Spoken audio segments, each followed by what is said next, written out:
श्री शिवाय नमस्तु मैम, हर हर महादेव। आप सभी का स्वागत है आपके अपने चैनल सनातन डिवोशनल लाइफ में। आज 25 दिसंबर है और पूज्य गुरुजी पंडित प्रदीप जी मिश्रा जी द्वारा श्री हरि विठल शिव महापुराण कथा पंढरपुर महाराष्ट्र में वाचन किया गया। यह कथा 25 से 31 दिसंबर तक चलेगी। इस कथा को आप आस्था व यूट्यूब चैनल के माध्यम से 1 से 4 बजे के बीच में सुन सकते हैं। गुरुजी ने आज इस वीडियो में बहुत ही सारपूर्ण बातें बताई, पत्र भी पढ़े व उपाय भी बताए हैं। अगर आप इस कथा को नहीं सुन पाए हैं तो इस छोटी सी वीडियो के माध्यम से आप इस कथा का रस तत्व प्राप्त कर सकते हैं।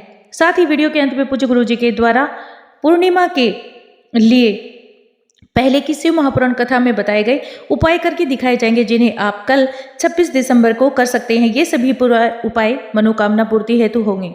अब बढ़ते हैं आज की कथा की पहली जानकारी की ओर। पूज्य गुरुजी ने कहा कि पंढरपुर शिव कथा में यदि आप आते हैं और आने के बाद आपका चित्त यहाँ नहीं लगता है तो आपका आना व्यर्थ है। अब बढ़ते हैं आज की कथा की दूसरी जानकारी की ओर। गुरुजी ने बताया कि जब आप श्री हरि विठल के पास जाते हैं तो उनके समक्ष मस्तक झुकाने के बाद उनके पैर अवश्य ही दबाने चाहिए। अब बढ़ते हैं आज की कथा की तीसरी जानकारी की ओर। गुरुजी ने बताया कि शिव कथा में सबसे बड़े कैलाश अधिपति हैं। जिस तरह चंद्रभागा नदी के तट पर जब भोलेनाथ आए तो नंदी जी ने जब उन्हें कहा कि आप मेरे पीठ पर बैठ जाएं तो उन्होंने श्री विठल से मिलने के लिए नंदी का त्याग कर दिया और पैदल ही श्री हरि विठल के पास में गए। उसी प्रकार आपको भी जब श्री हरि विठल के दर्शन करने आओ तो उनके चारों ओर की परिक्रमा पैदल ही करनी चाहिए। अब बढ़ते हैं आज की कथा की चौथी जानकारी की ओर। पंढरपुर ऐसी पवित्र भूमि है जहां पर हनुमान जी के मंदिर के आगे नंदी जी बैठे हैं। अब आज की कथा में गुरुजी ने यह भी बताया कि अगर आप शिव का नाम नहीं लेते हैं तो आपका विद्वान बनना व्यर्थ है। अब बढ़ते हैं आज की कथा की पांचवी जानकारी की ओर। दुनिया के लोग पैदल चलकर पंढरपुर पहुंचते हैं, पर पूज्य गुरुजी ने कहा कि आज पंढरपुर के लोगों के पास बहुत ही अच्छा अवसर है शिव व श्री हरि विठल के मिलन का साक्षी होने का। अब बढ़ते हैं आज की कथा की छठी जानकारी की ओर।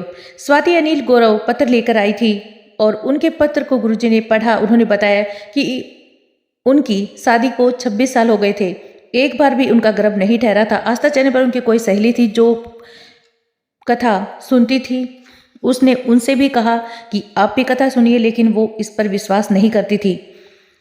उन्होंने पूज्य गुरुजी से कहा कि वो उनसे माफ़ी मांगती है क्योंकि उन्होंने उन पर भरोसा नहीं किया।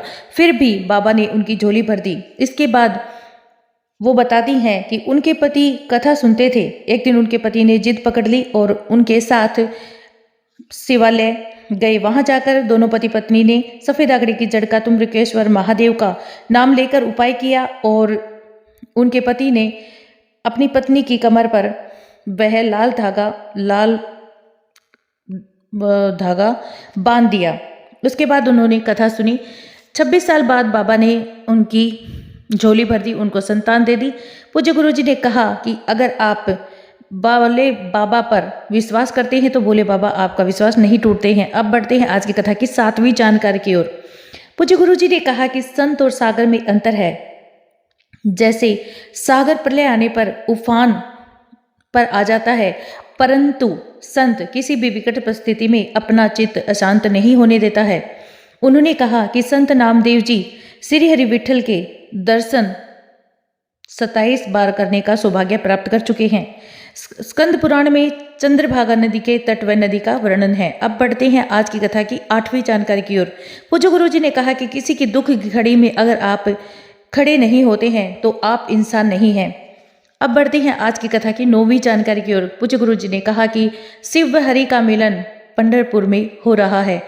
अगर आप मानव शरीर पाया है और आप चंद्रभागा नदी पर स्नान नहीं किया है तो आपका जीवन व्यर्थ है। आपको चंद्रभागा नदी के तट पर अवश्य ही स्नान करना चाहिए, जिससे आपको हरि व हर के मिलन का पुण्य प्राप्त हो। इसके बाद अब बढ़ते हैं आज की कथा की 10वीं जानकारी की ओर। पूज्य गुरुजी ने अपनी पहले की कथाओं में पूर्णिमा पर मनोकामना पूर्ति हेतु उपाय बताए हैं। ये उपाय बहुत ही आसान है। आपको एक चावल का दाना लेना है, जैसा आपको दिखाई दे रहा है वीडियो के अंदर, और उसके साथ में एक बेलपत्र लेना है। बेलपत्र को जैसे मैंने उल्टा कर रखा है वैसे ही आपको उल्टा करके ले जाएं, जिससे आपको याद रहे। और इसको लेकर और एक कलश का जल लेकर आप शिवालय चले जाएं, वहाँ चावल का दाना अर्पित कर दें। उसके बाद उसके ऊपर बेलपत्र रख दें और उसकी डंडी का मुख, जैसे आपको वीडियो में दिखाई दे रहा है, उसकी डंडी का मुख आपको अपनी तरफ करना है।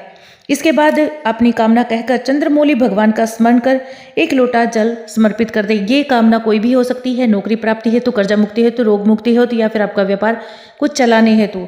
उसके बाद आप अपने घर आ जाए। ऐसा करने से पूज्य गुरु जी कहते हैं कि आपकी मनोकामना अगली पूर्णिमा तक पूरी हो जाएगी। अब बढ़ते हैं आज की कथा की 11वीं जानकारी की ओर। अगर आपकी कोई मनोकामना है, अब किसी एग्जाम में बैठ रहे हैं और उसका या फिर उसका कोई रिजल्ट आने वाला है, या फिर आप कर्ज से मुक्त होना चाहते हैं, कोई भी आपकी मनोकामना हो सकती है। ये मनोकामना शीघ्र विवाह वाली भी हो सकती है।